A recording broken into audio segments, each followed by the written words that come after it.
the Comic Corner. My name is Damon. I am your host, and what we do here is comic book news, reviews, and interviews. And today I have my good buddy from the West Coast, the best coast to some. I know it's the best coast to me, because I'm an East Coaster for life. TJ Fat Thor, buddy. Good morning. Good morning, my friend. Good morning, everybody watching and listening at home. It's fantastic to see you. And we have some great books to talk about this week, my man.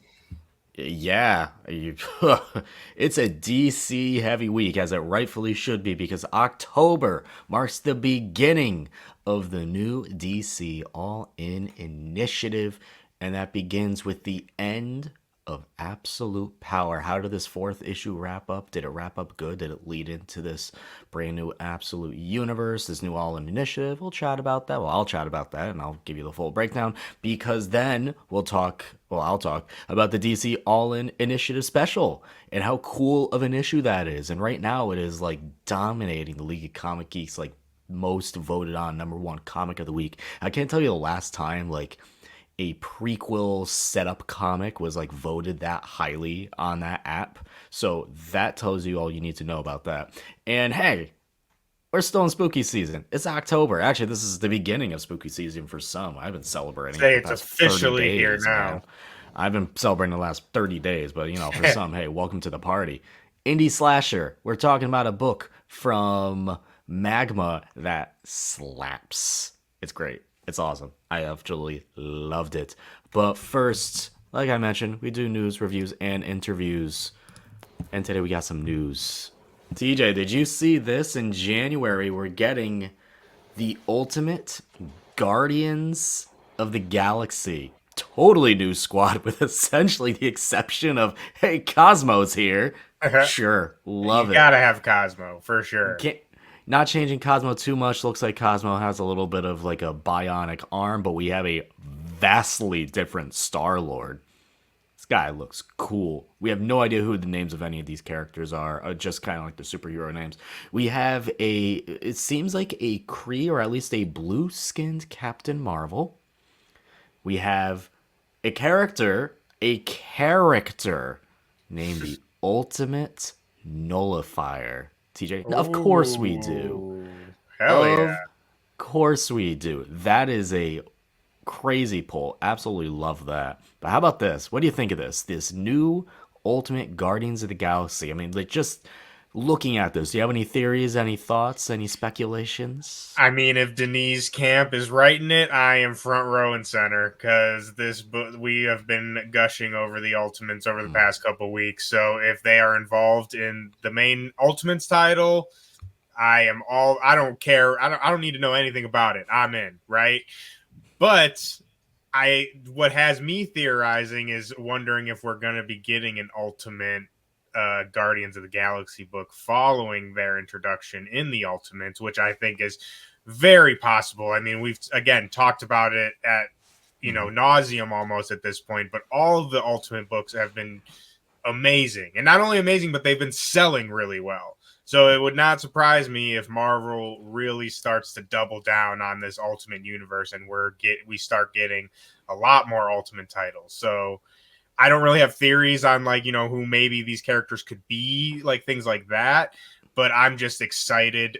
I'm just excited at expanding this Ultimate universe, because I mean, right now we're still kind of I don't want to necessarily say street level, but we haven't really gotten into like the cosmic side of things in the Ultimates yet. So I'm excited for that.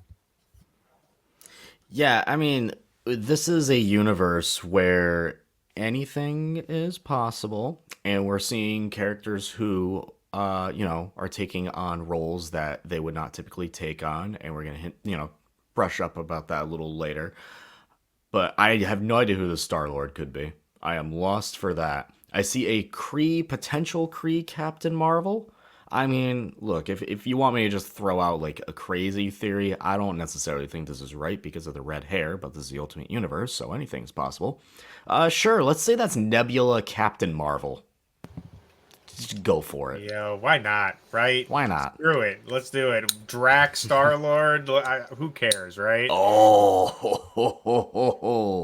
Did I just throw out a little cook in there? Maybe. Definitely not the same species. I want to say very quickly though, before we get off, I'm going to put it out into the universe right now Okay. because our thoughts are reality, Damon. I want Steve on this book. If they do get a Guardians Ultimate book, I want Steve Orlando to write it. I think that would be Okay. awesome. So I'm gonna put Okay. that there right now. Steve, if you're listening, make some calls. I'll send some emails for you. Oh man. I'd be down for Steve Orlando on an Ultimate Guardians of the Galaxy book. I mean, I'm just down for an Ultimate Guardians of the Galaxy book because that just sounds like that would be rad. And this team is so unique and so cool. But there you go. That's coming out in January. If you haven't been reading the Ultimates, absolutely do so because it's been the universe expanding book of the Ultimate line. You're getting to know all these new characters that we haven't met elsewhere in Ultimate. America Chavez is playing a big role in this book later on. I believe in this issue as well. So go check it out if you haven't. Go check it out if you haven't, because you're missing out. You're missing out on like one of the best books Marvel's putting out. This Ultimate Spider-Man, just been absolutely loving those two in particular. Okay, we did our Marvel. Unfortunately, that's all the Marvel talk we have today, everybody. I apologize in advance. But this is DC's time to shine. This is October. This is the start of the All In initiative, and how it starts is the end of the absolute power, the end of the dawn of DC, if you will. Which is, I've called the dawn of DC now. I put out a tweet this morning. I thought it was pretty well put together and thought out. It feels like the Dawn of DC was a very epic prequel to what is coming in the DC All In initiative. And it all wraps up in this absolute power major event that's been going on, spanning across several books, all the major books like your Batmans, your Wonder Womans, and your Supermans, and your Green Arrows, and it's been and Green Lanterns as well. It's been tying into all the major books, and I've been really enjoying this. And the thing I've been enjoying the most about this is that it's very self-contained. And although you may get like a couple 2 pagers that are explaining what's going on in the tie-ins, I enjoy that as someone who is not reading the majority of any of the tie-ins. Honestly, I haven't. So I've been able to keep up with all the major points that has been going on in this event throughout this main book. Nothing came up as a surprise. There's a few things where it was like, okay, Batman, you're out there getting a mother box. And you're like, whoa, Batman has a mother box. But they told me he was out there getting a mother box and he got it now. Cool. If you want to know how he got it, you could read his tie-in. But all I had to know was he was out there getting that thing, right? And all these other characters are out kind of doing their own thing and helping out. What I enjoyed the most about events in general is when they have universe changing consequences or just effects. Maybe not a full on consequence, but at least an effect. And the majority of us, when Absolute Power was announced, we knew the Absolute books were coming out. We thought that the end of this means it's the beginning of this creates the Absolute universe. This does not directly, and we'll discuss that in a bit. This does not directly, but this does set up how we got there, if that makes sense. There are still epic, huge, massive things that go on. I'm going to shout out AF here real quick because Flash gets some really cool moments, man. Flash gets some really cool moments. The whole family does. Green Lantern gets some cool moments. We were sitting around waiting to see what was going on with Green Arrow as well. It was really well done here from Mark Waid and Dan Moore. I really enjoyed this. I'm going to get into spoilers right now. I have to. I apologize. So if you want to skip ahead to the All-In special and you want no spoilers for this, skip ahead to that right now. The universe-changing consequences that affect the All-In special are that the multiverse is officially cut off. It's gone. They are not able to connect with the multiverse anymore because Flash essentially had to destroy it in order to solve their problem, which is like the very simplest layman term that I can say. In order to defeat Waller in the end, they had to sever the multiverse. Now, what does that do to Flashes? All the Flashes, Barry, Wally, all of them, they're not able to connect to their powers right now. The Flashes No are almost Speed Flashes Force? no more. It's very interesting what's going to go on Mm. with them in this new initiative. Also, Dreamer is back. Dreamer did die, but was saved because of John Superman. Uh, you know, a character having to do a dream. John, when he's all chained up and be under control, was always thinking about her, was always thinking about Dreamer, which is, I love that. And that kept her alive through the dream world. Love that. Every character in here essentially had a big play, even characters who had said in previous issues that they're useless, they're meaningless, play a massive role into how Waller eventually gets put away. And gonna go back in Dreamer. Dreamer plays a little dirty in here. And not like dirty, dirty, but like just enough to where it's like, I love that. Because you like, not like she earned to do that, but she has the right to almost do what she did to Waller in here, which is Waller's put away into prison. And she's like, I have blackmail on all of you. I know all your secret bases. I know all your aliases. I can get out here in a second. And Dreamer says, oh yeah? What's Cyborg's name? And she can't think of it. Where do the birds of prey hang out? She can't think of it because Dreamer went into her head and locked all that stuff away, but but not like completely, just enough to where it's like almost at the tip of her tongue, and she can't say it.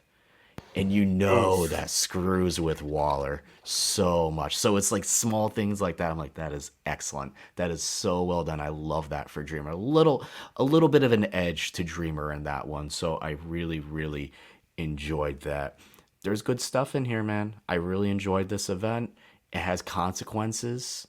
The multiverse is at least temporarily over because we know nothing's ever gone forever. The multiverse is temporarily over, and the Flashes just don't have access to their powers right now. So that's pretty important. And that essentially kind of directly leads into the All In Special. The All In Special. This has been voted on League of Comic Geeks as the number one book of the week. And in my opinion, I actually agree. And now I don't think I will give a prequel book like a 10 out of 10 rating, right? Because that's what this is. This is a big setup book.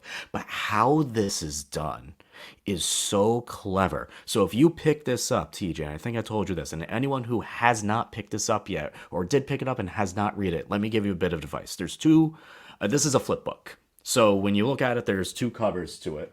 And I can show you right now, just if you want, like, a quick little visual. It's a 60-page book that is split in half. So as you see, we have our main, we have our main, we have the good guy cover, right? You have Superman, Wonder Woman, and Batman. And then we flip it to the other side, and now we have our absolute versions, right? So this side we'll call the main universe. That's your alpha story. And it even says in here, when you open up to the first page, it says alpha. And then when you flip it to the other side, it says omega. I highly recommend. You can read it in any order you want. No way's wrong. But I highly recommend to read the alpha story first. I think the story itself flows better that way. It's excellent. It's really cool. So how this starts, and this isn't necessarily a spoiler, but it's a funny little thing. The very first words in this issue is 52 days later. We did that. We'll Cheeky. never get over it. Cheeky as a cheeky monkey. So we'll never get over the new 52 as a whole. We'll never get over it. We'll just do nice little nods to it. This takes place 52 days immediately after Absolute Power number 4. Do you need to read Absolute Power number 4 to get into this special to understand everything that's going on in this all-in universe? No. No, you do not. And what I appreciate in this issue at the very beginning of it is it has highlighted all the major events since Dark Crisis and since Dawn of DC. It's very well put together. And what is DC All In? Not necessarily a spoiler, but DC All In is everybody is all in the Justice League. Everyone's in. Every single character you can possibly think of has been invited. Let's go. Because at the end of Absolute Power, they just kind of realized that disbanding the Justice League probably wasn't a good idea. Now, that's probably my biggest gripe when it comes down to the dawn of DC as a whole. Me, as a big Nightwing fan, I love the Titans, and they were supposed to be the next Justice League. They were set up to be the next Justice League, and I just don't think they fulfilled what their potential was there. So now, about a couple of years later, here we are, the Justice League is back. And it's like, okay. Little bit of a bummer because it was in my mind it's like I was supposed to be them, but now it's like I'll get A over little it. bittersweet.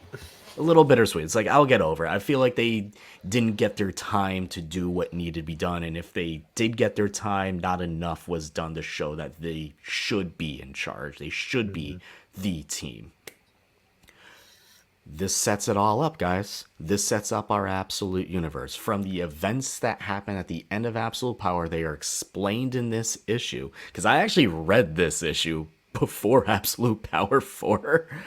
It never clicked to me. I probably should have read Absolute Power 4 first. But it also just proved that you can read this without reading the Absolute Power because it explains things in there. So here we are, guys. We've Spoiler made it. free, by the end of it, the absolute universe is here. How we got there, it is very creatively done, and I really enjoyed it. There's some really cool elements in here without getting into spoilers. We get to see some elements of what this new Justice League is going to be, and then you get to see essentially so when I mentioned when you have like your absolute side and your main continuity side, and when I tell you to read the Alpha first is because it's from the perspective of essentially like the Superman of it all from our Justice League is from that perspective. The flip side tells that exact same story, but from the perspective of Darkseid. I was just about to say it has to be Dark Side, right? Has to be Darkseid. Has to be Dark Side. And there's some incredible art that you'll pick up after reading the flip side of it that you go back to that first side and you're like, oh, I'm starting to see some things that like they were doing with the art that I was kind of confused about at first because I'm like, what's going on here? There's a lot going on. Very creatively done, guys. I am all in on DC's All In initiative. I am. At least down the absolute side, I am all in on. I'm still very much in on the titles of DC that I have been reading. So that includes my Nightwing, which is wrapping up, but I'm excited for this new run that's coming out from Waters. I'm still all in on Birds of Prey, which we'll talk about in a little bit because this first issue is one of the first issues this week that kicked off this all in, this fresh start, if you will. You could pick it up and just kind of keep going. And I'm still in on Poison Ivy, which is another book we won't talk about this week, but it's another book that I've been enjoying and you can pick up and you can keep going forward. That's what this all in is. Yes, it's cheeky nod to everyone's all in the Justice League, but we're also all in back on DC. Yes, the classic logo is back. It's very nostalgic. Beautiful. It's very beautiful. It's very clean. It's very nice. But it's cool because you can go in and pick up anything that just says all in starting in October and you can just go from there and read it. And you don't like it's nice to have the backstory and stuff. It's nice to know where things have been for like the last like 12 issues or however long it's been for some of these books or 24 issues. But you can just pick it up and you go. And it's beginning to tell. The last thing I'll say about this special is I can see when they set up that yes, we are making this absolute universe and we're still doing our main continuity stuff, right? I can see how these stories will tie together. Like the groundwork, the rail work is literally already being set. These stories will tie in together and it will be epic when eventually they collide. Dude, I can't wait. I'm so excited. I haven't picked up my books yet, but I hope at least that this all in special is in my box because I already told them just put me on for all of the absolute titles, like all of that stuff. So I'm hoping they picked it up for me. But I think it's just exciting, like the way you talk about it, especially someone who doesn't read as much DC as I do, like Marvel and stuff. It just feels like I don't know. I'm a kid again, right? And it's like, oh, new Batman, new Superman, right? Like it just it. Yes. I think they've really done a really good job of like laying this event out, like promoting it, like getting the hype going for it, because like I said, it does feel very exciting. It feels like a fresh new start for DC, like the whole everything DC. So it's just exciting, right? Like even if I haven't read any of it yet, I'm just excited about all that. And I mean, it makes me even more interested. I'm again a little I have some catching up to do for the last couple weeks, but I mean, main DC titles that I'm reading are Green Lantern, the John Stewart Green Lantern, shout out Philip Kennedy Johnson, Wonder Woman. So I'm really excited to see how all of this affects those runs, because like I said, I'm behind a couple issues, so I think I'm behind like the Absolute Power kind of stuff. I'll be fair, I kind of skipped the Absolute Power Wonder Woman tie-in. I'm sorry, it just wasn't hitting for me.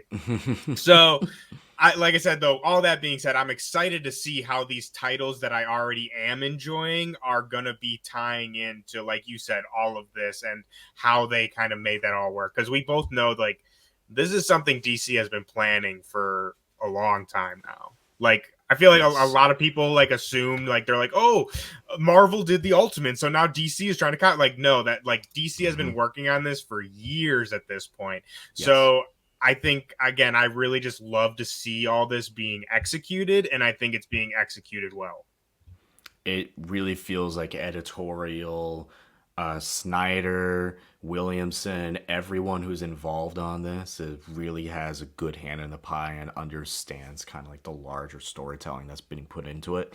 And that's something I have been enjoying with DC, is it does feel like for the most part, sometimes it gets a little shaky, but for the most part, the continuity of it all feels like it's really just doing well. And I've just been digging that. One thing to go back on the absolute power of it all is that there's something that happens at the end of it. I didn't spoil in our discussion because I don't want to spoil that, because if you notice it when it finally happens in one of these books, it's going to be kind of epic. But I've talked about how that event had some major consequences. It had major consequences for the multiverse aspect of it all, but it also had major consequences for some individual characters, particularly. And when it gets revealed in some of these individual books, I think it's going to be really, really, really cool. Now you got me scared. It's going to be Don't say, when I know I'm not telling you, because bro. when you finally like see it, you're going to say, "What If the something hell?" happens to John Stewart, I am rioting. I'm gonna be a DC hate channel, and I'm going on the grift. No. I'm just kidding. That would never No. happen. I love you, DC. I'm sorry. All right. We're on to some Creeping indies now. below. We're on to some indies now. That was our DC talk. 23 minutes of DC. Should have done 52 minutes. We should have. I apologize. We could have. Run it We back. could have. Run it back. Boom Studios, The Creeping Below, Brian Azzarello. I was looking forward to this book, and I think the art in here is absolutely wicked. What this book is, I kind of went in a little bit blind. And my first question to you, TJ, did you read this? I did read this. Did you enjoy it? I did enjoy it. I will Okay, say, I want you. though. I Can I want you say to one thing? begin on this then. Yes. Okay. So this is not a problem with the book at all. This is just a personal problem. But I will say, at least with this issue, and Damon, I know you'll know what I'm talking about. But so luckily, we are fortunate enough here. Like sometimes we get some press issues and like, some PDFs or whatnot. And for me on this one, when that happens, it'll have usually like the publisher like kind of across The the watermark. page. Yeah. Watermark. Thank you for getting that word out of me when I couldn't think of it. But in this issue, I don't know why it was very distracting for me. And I feel like it kind of took away from some of the art and kind of made my eye a little confused, because this art in the book is very like not trippy, like psychedelic trippy, but just like very, what's the word I'm looking for again, Damon? You're the wordsmith. Yeah, it's metal. But so in some of the panels, I had to go back a couple times because I was like, wait, what happened here? Like, what happened here? But that's like a very small crit. Like if you're picking it up at the shop, you will not have that problem. So all that to say, the art was fantastic, and it made me just more excited to pick this up at my comic shop to see it in its physical form, because some of the like visuals in this book, the visual symbol, yeah, excuse me, visual symbolism, absolutely great. So what this book is, and Brian Razzarello, writer, Vanessa Del Rey, artist. Shout out Vanessa's art in here because I loved it. I absolutely loved it. Hillary Jenkins, colorist, and world design on the letters.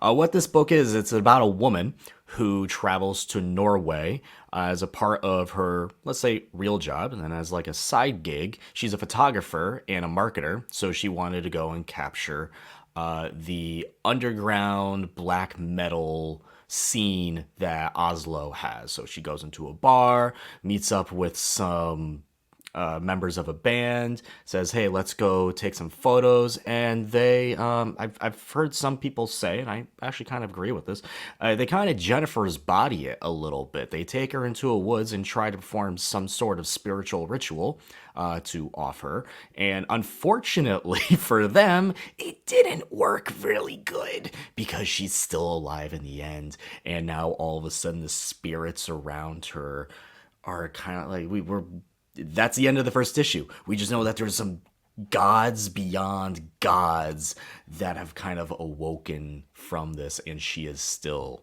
alive. For me, when I say like I like it, the storytelling in here, I had to read it a couple times and then I had to like sit with it. This is not something that like for me I can go through and I can just read them like, oh yeah, right, and you go through and Yeah, you that's can kind of what read I it was on the talking first about. I had read. to go back a little You bit have to and go kind back of, and maybe yeah. like reread some things and almost like really take in what is being told, what is being shown here. Hmm. And once it finally sunk in what I was like experiencing, it was, clicked with me, right? This is more of a challenging read. This isn't a simple like run of the mill, let's say superhero comic in some sense, where you can just go through and you can Hey, fly hey, through it and look at the pretty pictures and hey. understand everything that's going on. This is not that book. This is still very cool. Again, I dig the art in here. It is Hmm. super metal. It is great. There's like some demon things underneath this black metal like bar pub that's going on. You're like, what's going on? These maggot demon Hmm. monster creatures, and I was like, I want to know more about this. These woods are creaky. Like, loved it. So this is a book that I had to sit with and enjoy. But once it finally sunk in, almost like once it kind of got to like where those like creepy maggots are underneath that pub, and I was able to soak it all in. I was like, yeah, that Hmm. ripped. Yeah, I agree. Like I said, I had to go back a couple times just to be like, wait, how did that happen? But Mm-hmm. once I did, and like you said, the full picture kind of came together, I was like, okay, I'm all in. And don't want to I don't think this is really a spoiler, but it totally gave me Swamp Thing vibes. Like, A if you bit. like Swamp Thing and you are a fan of that, I would say for sure pick this up. And I also say I'm currently reading Alan Moore Swamp Thing for spooky season reading. Mm-hmm. So maybe like I'm just like very in the swamp mode. Right? I'm in the swamp right now, if you would. But I think it definitely has those kind of vibes to it. So if you enjoy those kind of books, like that kind of horror vibe, I'd say definitely check it out. Dig it. Good show. Let's talk about a different type of horror. It's from Yes. Magma, Kevin Scott, Paul Fry, Night of the Slashers. Dun, dun, Welcome to Kill. dun. Welcome to Kill Creek, TJ. Love Kind of it. a yeah. I don't know. Like, is it Hill Creek? Kill Creek? Hill Hill Creek. Creek. Yeah, Hill Creek. Yeah. I Should don't be know. Might Kill as well. Creek though. Should be Kill Creek. Ugh. Or Ill Creek. Man, this is a really rad book. Popcorn book to its Mhm. absolute fullest. I dig the art in here, but again, as we've been talking about for months at this point, I've been on a horror kick. I've been on a slasher kick. Give me a book about some high schoolers who go into a town on a field trip and everything goes terribly wrong, and then this town has a really terrible underbelly undertone going on here. Are things intentional? Is it not intentional? We don't know. But this town has secrets, and the secrets are deadly. And it's fun, man. It is fun. I loved it. I absolutely loved it. Like you said perfectly, it is fun. It's just the title says it all. It is like a perfect slasher book. It reminds me of an 80s slasher movie, like fill in the I'm getting blank. more mid 2000s in I would this. say, If you yeah, like, maybe even mid 2000s. yeah, Like just, but like you said, like the sense of like these like group of kids, like little rascal the kind of dumb kids. Yeah, teenagers and dumb all that stuff. It's teenagers. very mid 2000s for me, Yeah, but I I'll agree dig with it. that. Mid 2000s more than 80s for sure. I recount the record on that, but like you said, it's just fun. It literally is a slasher movie in a comic format, and on top of all that, I I consider myself a pretty decent horror fan. I haven't kept up with some stuff lately, but have always loved horror. And something that I appreciate about horror is when they subvert the expectation, right? And we've seen slasher stories a million times, like guy in a mask, whatever. But there's like a good twist here with the people of this town. Like it's not just your typical guy with a knife, right? And I thought that was interesting. I thought it was creative. So that aspect kind of really sold me on it. And then plus just all the classic kind of horror tropes that you would come to expect. It kind of hits all those notes for me. If you like horror, if you're into horror books, the first few pages will sell you instantly. That's all I'll say on I that. texted you after the first couple pages, like, yo, you're going to love this book. Yup. And I did. And I did love that book. Night of Slashers. Highly recommend. Good job, Magma. Good job, Kevin Scott. Good job, Paul Frey. Shout out, Loved it. Magma. Tell me about this, TJ. We got Silicon Bandits #4. This came out last week, but this is, I Mhm. believe, the conclusion. Yeah, so this is the conclusion for Silicone Bandits. Again, shout out the folks over at Magma. This is from Jason Starr. This is kind of their sci-fi genre book of all their titles going on, and I've really been enjoying this. I was lucky enough to talk to Jason over on my channel, Sons of Milnir, for the first issue, and it's a futuristic heist story.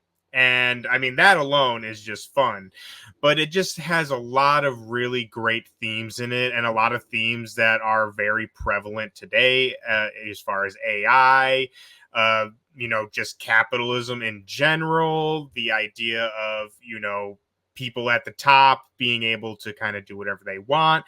And this story in particular follows two programmers who create these AI robots. It's like the next generation of AI robot, right? Like supposed to revolutionize the world. And this company just takes all their research and fires them. It's like, yeah, we don't need you anymore. So they plan a heist basically to steal back their research. And over the course of these 4 issues, we've come to learn a lot about the crew. And even it really kind of dives into that area of, if anyone out there is a fan of Blade Runner, that kind of moral question of like, okay, well, how far can a machine go until it is human, right? Or how much of humans are kind of like machines, those kind of questions. So it's really good. It's a really fun read. It has some action. Like I said, the heist element really kind of anchors the book throughout the 4 issues, but it does, like I said, dive into these kind of deeper questions that, I mean, for me, definitely made me sit there and think for a little bit. You know what I mean? So if you're into science fiction, if you're into kind of a little bit more fast paced heist kind of stuff, definitely check this out. I think we might be getting more from this world. I don't know anything. I'm not sure, but I'd say definitely, like I said, check it out. I'm sure a trade's going to be coming soon. And also, really quickly before we get off, Magma Scale Trade paperback just came out. So go pick that up as well. Me and Damon have both talked to Steve Orlando about Scale Trade. It has been an absolutely awesome book about dragons, all cool fantasy stuff. So yeah, Silicone Bandits, Scale Trade. Pick both of them up because they're both great. Pick both of them up. Last book of the day. DC All In. We're going back to DC. We're Well, ending one to how we end off began. on too, right? because I wanted to talk about like how this new All In initiative kind of works, and what a better book to do it than with Birds of Prey. That just came off a very long arc. I enjoyed the arc, but it was a pretty long arc, and Kelly agreed to it. We talked to Kelly Thompson. I don't know if you heard.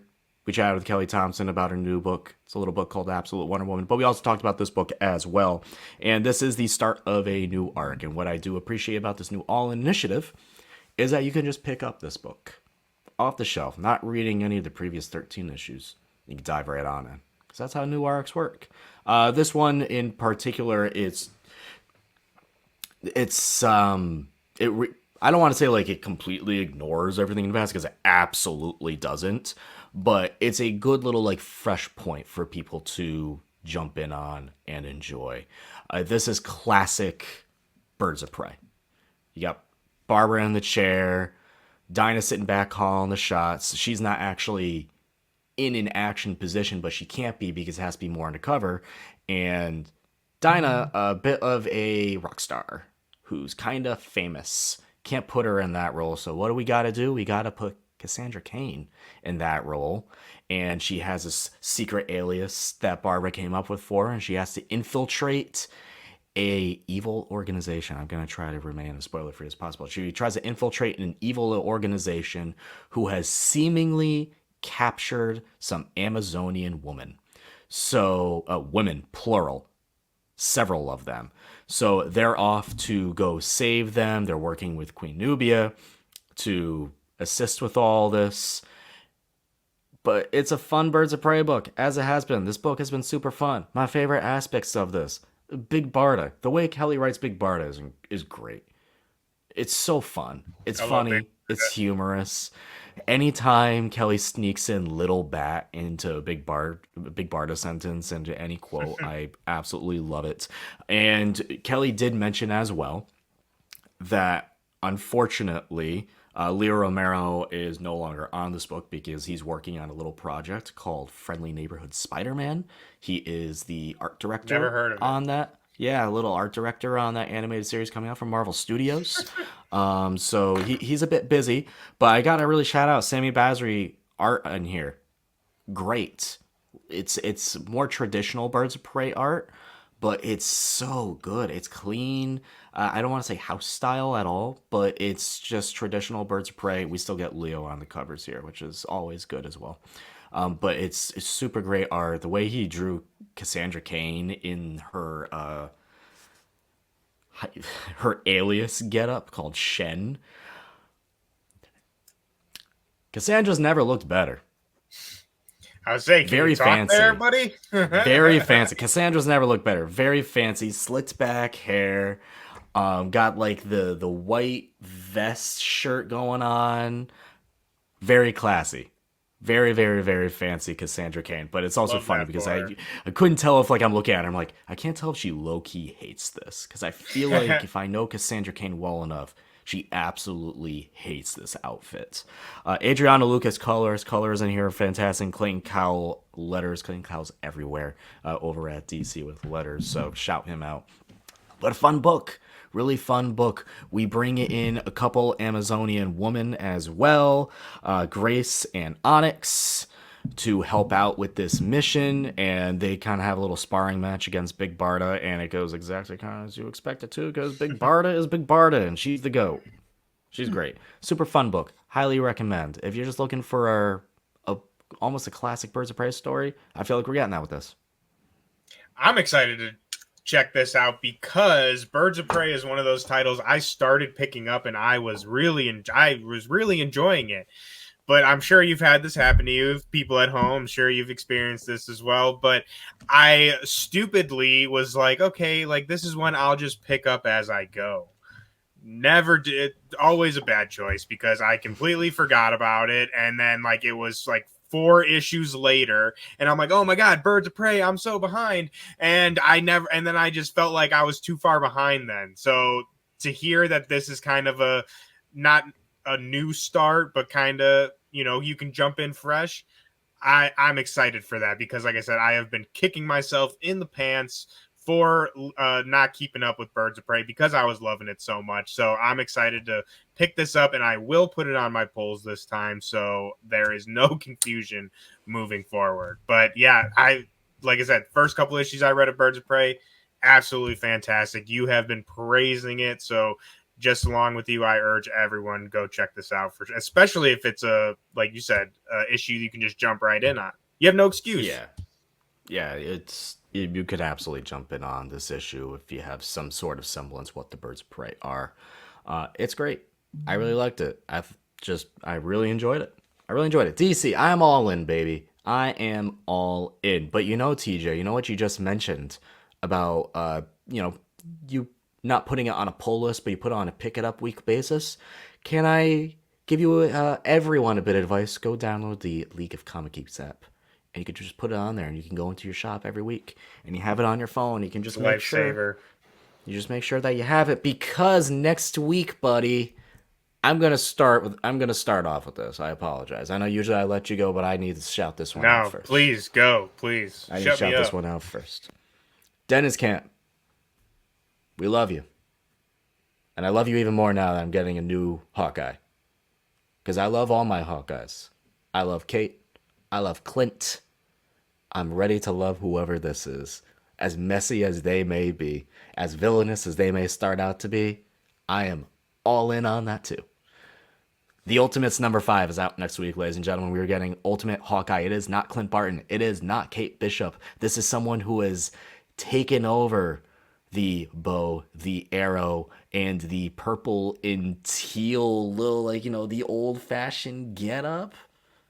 I'm so in on this. And he's going square to square, toe to toe with Captain America. A little bit of a contrast to Clint Barton's origin, where he started out as an Iron Man villain. I didn't know that. That's a Oh fun yeah, little baby. trivia fact. But I just have to echo your sentiments. I know Hawkeye is your guy slash gal, but I mean, this is so exciting. And I mean, this cover. This cover is So just good. The exciting. So reflection. good. All the covers for the Ultimates have been so freaking good. Mm-hmm. They have been. They have been. All right, tell me what you got. I actually have a very short list this next week. I only got Crocodile Black #5, which I have been so excited for. I actually was about to text you the other day. I thought we forgot about it because I was like, man, it's been a while since Crocodile Black, but Mm-hmm. the comic gods heard my pleas, and that is going to be coming this next week. And also another one of my favorites, Space Ghost #6. Space Ghost. Yes, baby. Space Ghost #6. Last issue took a major shift in tone, so I'm really excited to see where we pick up the pieces after that. And that's all. I also have Venom #38, but I mean, I love Venom, but I feel like it's not as exciting as the other titles we mentioned. But also picking that up, I suggest you do the same, especially if you are in Venom War. If you guys have been following along the Venom War event, then definitely pick it up because I will be. If you will, then I will, my friend. I got two other books for you. Please hit them. All in on All In. Mark Waid's run of Action Comics is beginning. Cover your wallets, folks, because this is about to be a weekly run for a hot minute. So be prepared, but it's going to be good content. I can't wait for it. And from Boom Studios, Minor Arcana #2 is out next week as well. I really dug that first issue. You weren't as high on it as I was, but that's because these stories, they take some time. You gotta let That's the why I'm stew excited for broil issue a little 2 bit. to, Yes. get some more in. And don't we have Barfly next week as well? Or am I all over the place as usual? I don't know if that's next week or the week after. Well, it's coming soon, folks. So we will be talking about it. Let me see. It is the week after on the 16th. Okay. Yep, I'm all over the place once again. But we will be talking about it, folks. So stay tuned for an episode 2 weeks from now. Stay tuned for an episode 2 weeks from now, indeed. Golly, what an episode we had for you today. We'll have another great one for you next week. As always, go read some comics and go support your local comic shops. Until next time.